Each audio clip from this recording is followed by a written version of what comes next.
Bonsoir à tous, bienvenue dans votre journal. Tout de suite l'actualité de ce mercredi soir. Un premier arbre sur 4000 planté à l'Ermitage cet après-midi. Dans le cadre du plan de reboisement de la plage, des ateliers étaient organisés. L'objectif, sensibiliser le public sur ce projet et sur la préservation du lagon. Marine Abat était sur place. On est venu avec les enfants pour participer un peu à notre manière, quoi. Là, on a appris comment ça va se faire, peut-être la piétonisation, et puis surtout que la plage est en danger parce que nous, on s'en rend pas compte quand on l'utilise. On voit bien le fil à eau qu'il y a derrière un peu plus loin.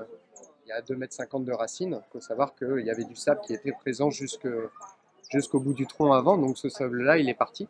On aborde des thématiques. Donc la thématique de l'érosion, pour expliquer aux gens qu'est-ce que c'est que l'érosion et qu'est-ce qu'on peut faire pour lutter contre l'érosion sur la plage. Ensuite, on a la thématique de la réserve, un atelier de la réserve marine, où là, ils vont plus aborder la thématique de la constitution de la plage de sable blanc. À la fin de l'atelier, on va planter un arbre. Donc, chaque atelier, les gens pourront planter un arbre, un arbre symbolique. Donc là, aujourd'hui, c'est le veloutier bord de mer.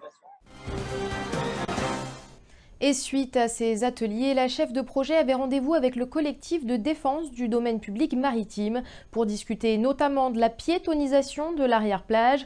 Pour rappel, dans un courrier adressé à Carl Bellon, Joseph Sinimalé s'engageait à renoncer à ce projet. Aujourd'hui pourtant, la mairie l'assure, aucune décision n'a encore été prise sur le sujet. Marine Abat. Rien n'est acté. Pour le moment, on a des pistes de solutions et on va les aborder avec toutes les personnes concernées en temps voulu, via des ateliers de concertation dans les semaines à venir. Vous pouvez réagir sur cette actualité avec cette question. Faut-il réduire la circulation aux abords de la plage de l'Ermitage? Nous attendons vos réponses en commentaire. Le prélèvement à la source de l'impôt aura bien lieu dès l'année prochaine. C'est ce qu'a annoncé le Premier ministre Édouard Philippe hier. Au 1er janvier, vous serez donc directement prélevé sur votre salaire. Que pensez-vous de cette réforme? Laurence Gilibert vous a posé la question. Je suis déjà en prélèvement automatique, donc c'est juste que ça va être prélevé avant et non après. C'est un peu débile, mais bon, qu'est-ce que vous voulez? C'est une bonne chose. Maintenant, on verra par la suite les petites anomalies, les défauts qu'il y a. Sur mon pouvoir d'achat, ça va changer quand même, oui.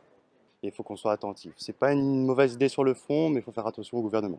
Je comprends pas rien. Je comprends rien.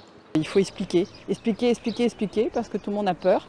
Pas nécessairement à juste raison d'ailleurs, parce que ceux qui ne payent pas d'impôts n'ont pas compris qu'ils n'en paieront toujours pas. Donc ils sont persuadés qu'ils vont... voilà.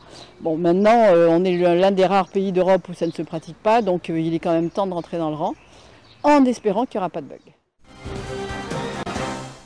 Le syndicat solidaire Finances Publiques tire, lui, la sonnette d'alarme quant à l'application de cette réforme et dénonce un manque de préparation des agents, mais aussi une désinformation du public. Tous les aspects de la réforme n'auraient pas été clairement expliqués, comme par exemple pourquoi certains foyers verront un impôt prélevé directement sur leur compte en banque, en plus de celui prélevé sur leur salaire. On l'écoute au micro de Pascal Robert.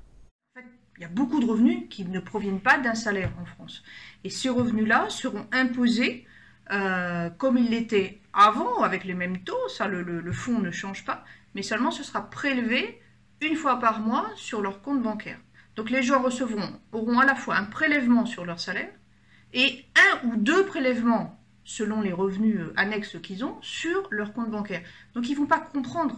Ils vont avoir l'impression qu'on leur prend l'impôt 3 fois ou 4 fois. Ils avaient l'habitude que leur impôt, c'était une entité, une seule entité. Et ça, c'est problématique parce qu'on ne l'a dit à personne.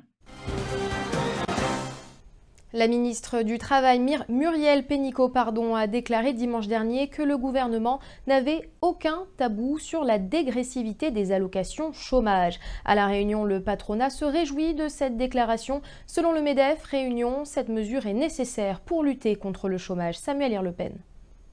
Certaines entreprises aujourd'hui n'arrivent pas à recruter, ce qui est quand même extraordinaire. On a un taux de chômage de 30% environ sur les effectifs actifs et on ne trouve pas à embaucher. On a beaucoup aujourd'hui, on le constate dans certaines professions, on a beaucoup de chômeurs en quelque sorte qui travaillent à côté, qui ont leur petit business à côté et tout ça va au détriment des effectifs et de la lutte contre le travail au noir. Donc je crois qu'on doit proposer aux gens de la dignité et de leur reproposer des postes de travail intéressants. c'est la fin de ce journal. Merci de l'avoir suivi. L'information revient demain dès midi et toute l'actualité est à retrouver sur notre site zinfo974.com. Très belle soirée à tous, à demain.